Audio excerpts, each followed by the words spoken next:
Todo este conflicto en Medio Oriente también repercute en la Argentina en dos causas judiciales. Una del atentado a la AMIA y otra en la que vamos a hablar, que es la firma del memorándum de entendimiento con Irán. Familiares de dos de las víctimas del atentado a la AMIA pidieron a través de su abogado, Tomás Farini Dugan, que disidentes israelíes declaren en la causa por la firma del memorándum de entendimiento con Irán, por considerar que pueden llegar a tener información relevante para la causa. Todo esto surge de algo que venimos contando, que hubo disidentes iraníes que declararon como testigos en la causa por el atentado a la AMIA y que en base a esas declaraciones el fiscal federal Sebastián Basso pidió la detención de un nuevo jerarca iraní. Ahora, el reclamo de los familiares es que esas declaraciones formen parte de la causa por la firma del memorándum con Irán. Claro, la justicia tiene en su poder, y es muy impresionante leerlo, un informe secreto del Ministerio de Relaciones de Irán, del Ministerio de Relaciones de Irán, de Relaciones Exteriores, donde se especifica, es un largo informe sobre la situación argentina, y se especifica en algunos párrafos, y por eso entiendo que es el pedido de Farini Dugan, que el memorando con Irán se firmó para conseguir la impunidad en el caso AMIA. Lo dice Irán. Es un documento secreto del Ministerio de Relaciones Exteriores. Está fechado en septiembre del 2022. Es un largo informe sobre la Argentina, típico informe diplomático, pero hay varios párrafos donde admiten que se llegó a este acuerdo, primero secreto y después público con la Argentina, para lograr impunidad en la causa AMIA. Están acusados varios de las actuales autoridades de Irán. Porque hasta hace poco Argentina fue aliada de Irán. Cristina Kirchner fue aliada de Irán. Y firmó este memorando que después se cayó. Los iraníes describen toda la situación y se lamentan efectivamente que se mantuvieron las alertas rojas sobre, por ejemplo, Bahidi, que hoy es el jefe de la Guardia Revolucionaria, ¿no? A quien le había llegado, si te acordás, Nico, bien, la orden, el pedido de captura por parte de Argentina llamativamente tarde cuando se encontraba por Bolivia. Justo su avión había salido de Bolivia y justo Cancillería había emitido la alerta roja, había anunciado que contaba con la alerta roja y que no debería estar en donde estaba. Sí, el informe este es de la Cancillería iraní, es muy completo, sigue paso a paso lo que pasó con el memorando y admiten que fue para generar impunidad respecto a los ciudadanos iraníes acusados de haber puesto la bomba de la AMIA y que se firmó para eso. Y no solo Irán, sino que también creo que también recordar esto de los ataques que estamos hablando del Líbano, que también fue Hezbollah el que estuvo detrás de estos atentados y justamente es el que está atacando en estos momentos a Israel, lo cual también las dos están relacionadas con lo que pasó en Argentina, no solo el caso de Irán, sino también el grupo Hezbollah. Claro, bueno, lo menciona también el informe del Ministerio de Relaciones Exteriores de Irán a Hezbollah. Pero yo digo, hay que recordar esto. Porque ahora Milei está absolutamente alineado con Israel y Estados Unidos. Pero hasta el 2023, éramos aliados de Irán. Aliados de Irán. Por orden de Cristina Kirchner, Timerman, y lo dice el informe iraní, se reunió en secreto en Siria para empezar a negociar el memorando con Irán. Lo dicen los iraníes y además es una realidad, ¿no? Ya no lo desmienten, lo había publicado en su momento Pepe Leyev y lo habían desmentido. Bueno, tiene total actualidad lo que está pasando, ¿no? Vamos, si quieren, a un streaming que pasaba hoy en la Champions League. Estaban transmitiendo y mirá lo que pasaba. Sonaban las alarmas, mirá. صحيح رغم أن تقدم جلطة سراي عن طريق كرة ثابتة. أوضح فقط عبد العزيز الآن بأنه ونحن على الهواء مباشرة Es impresionante.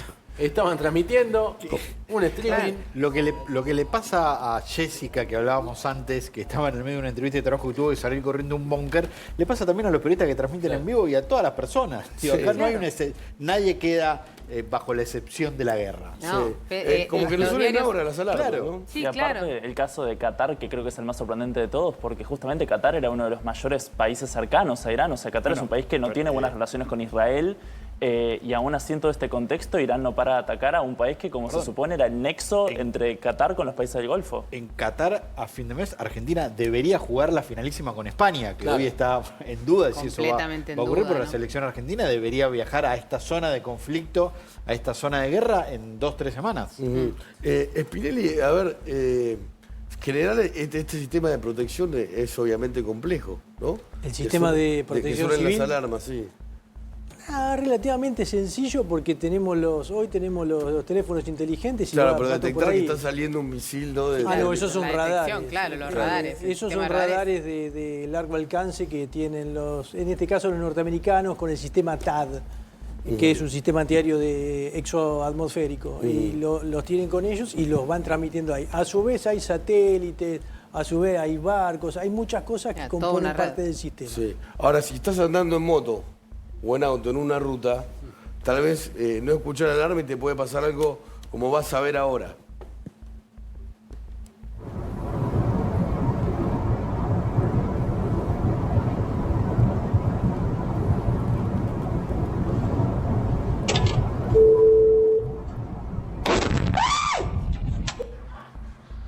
Ese fue un misil lanzado desde el Líbano que los radares no llegaron a detectar. avisar, a detectar. Las alarmas no sonaron, por eso el tráfico seguía, sobre todo en el norte de Israel, de manera corriente.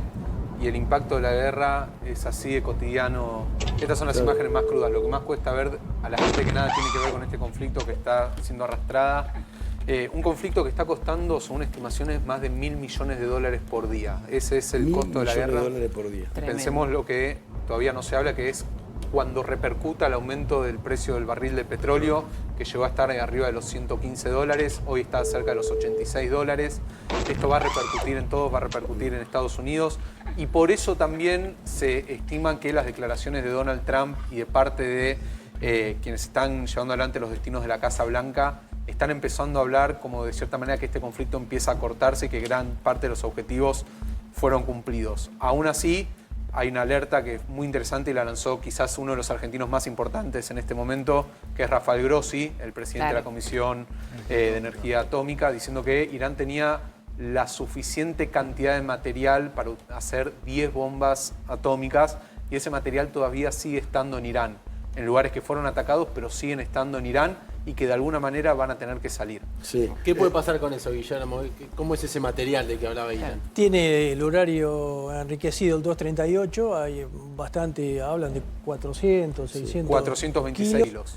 Y no se necesita tanto para hacer una bomba atómica, se necesita menos. Pero el tema es colocarle, hacer el explosivo y a su vez tener el vector para lanzar. Sí. ¿Y eso Pero lo todavía tiene Irán? O ¿Perdón? sea, hoy eso lo tiene Irán. ¿Hoy Irán tiene una bomba atómica? No, todavía no. No. Pero tiene el uranio. Tiene O sea, el uranio, que es el material principal, y deben tener los otros componentes, lo deben estar haciendo en paralelo. Lo que pasa es que todavía no los han juntado y no tienen todavía... Claro. El vector son los mismos misiles que están lanzando, Sí, pero- tienen que hacer la bomba atómica. Lo que pasa es que supuestamente Estados Unidos había destruido, ¿no? todo ese material. Ahora parece que no. ¿Puede haber una invasión terrestre para tratar Yo de particularmente detectar lo el veo uranio? muy difícil. Sí puede haber tropas especiales, puede haber alguna incursión en la zona de Hormuz, pero una cosa limitada en tiempo y espacio. Porque si no, hay que llevar muchas tropas, hay que hacer una Territorio muy logística, grande, ¿no? una logística muy grande, claro. Y además agrego que hoy se confirmaron ya los primeros 140 heridos de soldados americanos. Perdón, vamos a una noticia urgente, ¿no? Urgente.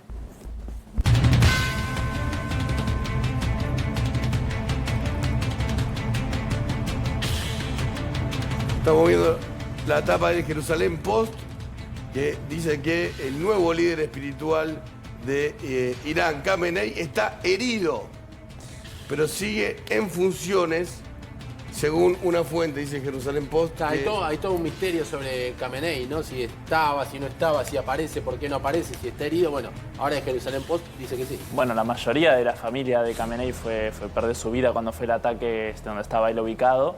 Y un poco también todo esto está mostrando la disputa que hay por hoy entre Israel y Estados Unidos de si continuar o no con los ataques contra Irán, porque mientras Trump, como mencionás, o sea, está intentando mostrar, bueno, la mayoría de los objetivos están cumplidos, logramos lo que queríamos. Israel lo que sostiene, y sobre todo con la amenaza de Rafael Grossi, de la cantidad de uranio que tienen, es, ok, si volvemos a negociar con el régimen, ¿cuál va a ser el incentivo del régimen a no querer desarrollar armamento nuclear después de lo que se hizo recién? Como que esa creo que es la discusión que hoy por hoy está habiendo entre los dos. Pero atención, está diciendo en Jerusalén Post que el nuevo líder espiritual de Irán está herido, ¿no? Varios medios de la oposición de Irán están dando esta noticia. Es muy raro lo que está pasando porque hace más de una semana que no se conoce nada, ni siquiera un mensaje de voz de Mujtaba Khamenei, quien heredó el cargo de su padre, y al mismo tiempo ni los cuerpos de la Guardia Revolucionaria ni nadie en Irán sabe dónde está, o son pocas personas las que saben dónde están, y cuál es su condición. Hay un hermetismo total en torno a esta figura que le agrega mucho misterio a su nombramiento que cuenta con el apoyo militar de los cuerpos de la Guardia Revolucionaria, pero no de la gente. Claro. Es interesante eso que está marcando. Sí, ¿no? claro.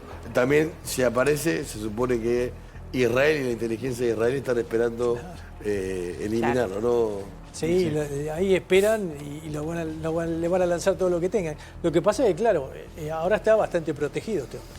Y después lo que le pasó al padre, Claro. se entiende Hay que tiene dimensionar también Claro. la guerra desde las imágenes y lo que quieren transmitir. Vos fíjate, un Donald Trump activo que tiene mucho en agenda y está haciendo muchas cosas al mismo tiempo, o mismo también el premier israelí que se muestra con los soldados o los lugares donde están siendo atacados, y del otro lado, del lado iraní, hay un hermetismo, hay un silencio, hay imágenes confusas, de hecho, que llegan desde la estrategia militar y desde el liderazgo político.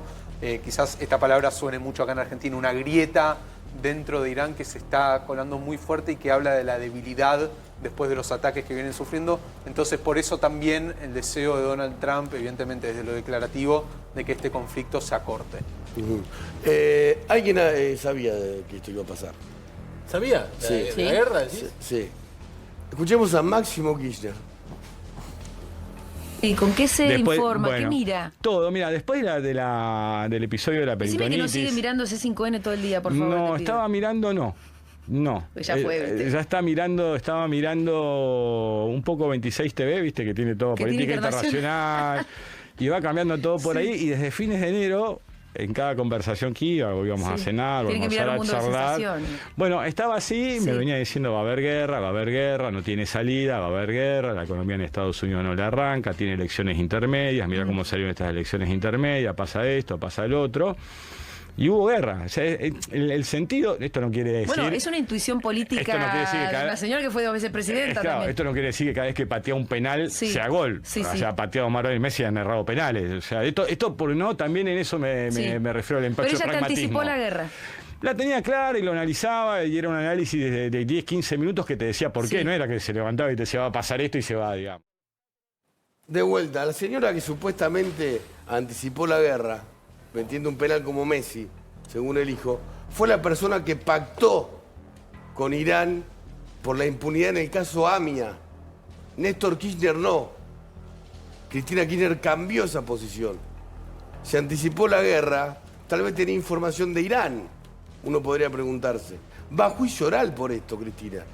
Nisman la denunció por esto, por retomar relaciones con este régimen del que ahora todos estamos conociendo más. Es un estado terrorista, ¿no? El de Irán. Sigue siéndolo. Y Máximo Kirchner está hablando así. La madre sabía que iba a haber guerra, bueno. No, además las razones un poco que dio ahí Máximo Kirchner sobre por qué sabía, si bien se podía un poco intuir por la cantidad de flota que estaba enviando, ahí en una parte dijo que era porque la economía de Estados Unidos estaba mal, y justamente sería lo opuesto. Si ese fuera el caso y hay elecciones y sus votantes no apoyan intervenciones extranjeras, lo último que haría en un contexto de crisis económica sería hacer esto.